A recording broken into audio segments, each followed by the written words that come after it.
जय मिथिला दोस्तों, देखिए टॉपर किस तरह से पढ़ता है कि आप लोग की तरह या फिर कोई दूसरा लड़का एवरेज या बिलो एवरेज लड़का 95 प्लस या 450 प्लस नहीं ले आ पाते मार्क्स, उसके बारे में बात करेंगे।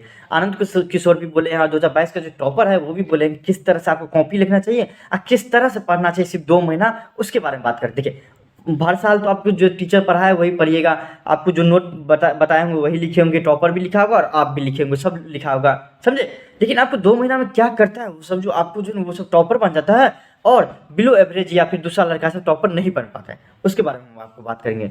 फर्स्ट ऑफ ऑल तो पहली बात यह है कि उस सब के अंदर कॉन्फिडेंस रहता है। मान लीजिए 10th में आपको वो 450 नंबर लाया होगा या 400 नंबर लाया होगा, उसको कॉन्फिडेंस रहता है और पढ़ता है तो उसको विश्वास होता है कि नहीं हम 12th में भी आपको 450 नंबर ला सकते हैं, उसको पहला विश्वास ये रहता है। लेकिन बिलो एवरेज मान लीजिए कोई लड़का जो है 10th में आपको जो है ना 300 मार्क्स ले आया, 350 मार्क्स ले आया, लेकिन उसको भरोसा ही नहीं रहता कि हम जो है 12th में आपको जो है ना आपको 400 नंबर 450 नंबर ले आ सकते हैं।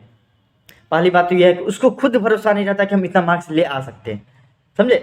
और दूसरा बात है कि कंसिस्टेंसी उसके अंदर नहीं रहता है। कंसिस्टेंसी का मतलब क्या हुआ कि अगर हम आज 5 घंटा पढ़ रहे हैं तो कल भी 5 घंटा पढ़ेंगे, परसों भी 5 घंटा पढ़ेंगे, तरसों भी 5 घंटा पढ़ेंगे। लेकिन बिलो एवरेज या फिर एवरेज स्टूडेंट क्या करता है आपको कि मान लीजिए कि आज 10 घंटा पढ़ लिए, कल 5 घंटा पढ़ेगा, कल होगा तो फिर परसों होगा तो 7 घंटा पढ़ेगा। उससे क्या होता है उसका कंसिस्टेंसी बिगड़ जाता है। होगा तो उसको टाइम मिलता है तो पढ़ता है, नहीं होता है तो नहीं पढ़ता है। वो बोलता है कि हम तो एक दिन 10 घंटा पढ़ लिए, एक दिन 5 घंटा, एक दिन 7 घंटा मैनेज हो जाएगा, पर ऐसे नहीं होता है। 2 घंटा 2 महीना बचा है आपका, सिर्फ कंसिस्टेंसी अपने अंदर लाइए और लगातार जितना घंटा पढ़ते हैं ना उतना घंटा पढ़िए। सिर्फ 2 महीना आपके पास है और आप 2 महीना दे दीजिए, आप उसका ज़िंदगी सवर जाएगा। हर एक आदमी आपसे 2 ही एग्जाम के बारे में पूछेगा, 10th में आप कितना मार्क्स लाए, 12th में कितना मार्क्स लाए। उसके बाद आपका जो पूछेगा क्या जॉब हुआ कि नहीं, समझे।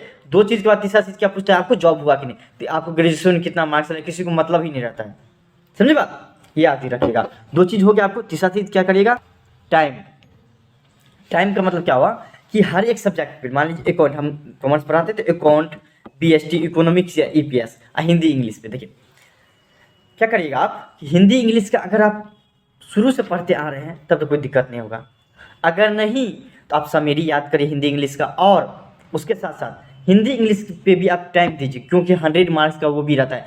भले ही जैसे मैथ 10th में हम मैथ पे ध्यान देते थे ज़्यादा, क्योंकि मैथ बनाने वाला रहता था, है मैथ बनाने वाला रहता था तो ज़्यादा टाइम लगता था। तो मान लीजिए हम 10 घंटा पढ़ते थे, 10 घंटा अभी पढ़ रहे हैं, उसमें से हम 3 से 4 घंटा अकाउंट में ही दे देंगे, लेकिन बाकी का बचा हुआ टाइम तो हर एक सब्जेक्ट पे देंगे, समझे बात। तो हिंदी इंग्लिश को जो है कंपलसरी रखें कि हिंदी इंग्लिश में मार्क्स लड़का से कम क्यों आता है, क्योंकि हिंदी इंग्लिश में कम लिखता है, समझे। हिंदी इंग्लिश पढ़ता ही नहीं है, अंतिम जाता पढ़ता है। हम सब सब्जेक्ट तो पढ़े हुए, हिंदी इंग्लिश ही हमको समझ में नहीं आता है, इंग्लिश में ही कम मार्क्स आएगा। तो भाई आप हिंदी इंग्लिश पे भी टाइम दीजिए। यूट्यूब है, यूट्यूब से पढ़िए, बहुत सारे टीचर पढ़ाते हैं आपको इंग्लिश, उससे पढ़िए। समेरी याद करिए, ऑब्जेक्टिव आप याद करिए, समझे। आप टीचर का नोट पढ़िए, लेकिन हिंदी इंग्लिश पे भी टाइम दीजिए, समझे।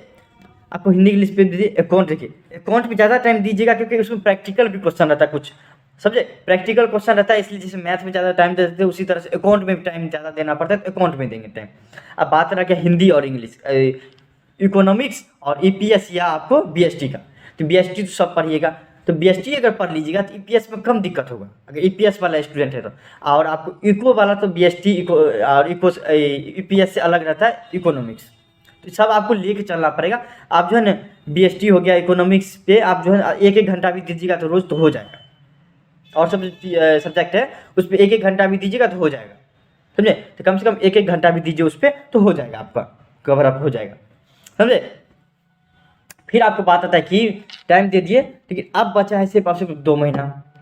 या तो आप मॉडल पेपर से पढ़िए, किताब को भूल जाइए, किताब में पढ़े बहुत अच्छा हुआ, आप 50 प्रैक्टिकल क्वेश्चन बनाए तो बहुत अच्छा बात है, कोई दिक्कत नहीं है।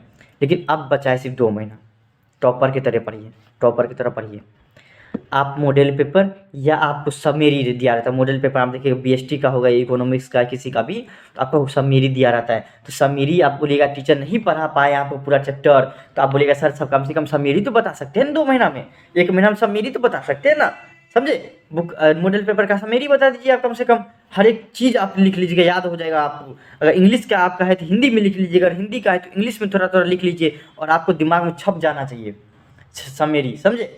तो आपको कोई दिक्कत नहीं होगा, बिहार बोर्ड में दिक्कत होता ही नहीं है, समझे, क्योंकि 50 नंबर तो ऑब्जेक्टिव ही दे देते रहता है। तो आप समरी याद करिएगा। समरी याद रह जाएगा तो आपको ऑब्जेक्टिव भी पूरा याद आ जाएगा। याद मत करिए, आप एक बार जब पढ़ा देगा ना टीचर, या फिर हम भी आपको पढ़ाते हैं, तो समझ जाइएगा ना, तो आपको कोई दिक्कत ही नहीं होगा समरी से। समरी पे भी टाइम दीजिएगा आपको, समझे। और अब एग्जाम आ रहा है, एग्जाम पॉइंट ऑफ व्यू से सोचिए और याद कीजिए सब कुछ को, समझे। समझ लीजिए और उसको याद करिए। अब समझने वाला और बनाने वाला टाइम नहीं रहा, अब याद करने वाला टाइम रहा। क्यों? क्योंकि 2 महीना बचा हुआ है, तो याद भी करिए हर एक चीज़ को, समझे। तो हर एक चीज़ को याद करिए आप, यही हम बोलना चाहते हैं। आप जो टीचर नोट भी बताए होंगे, या फिर आपको हम सब मेरी बताते, या हिंदी इंग्लिश वाला टीचर पढ़ाते होंगे, या कुछ भी, तो उसमें आप याद करिए।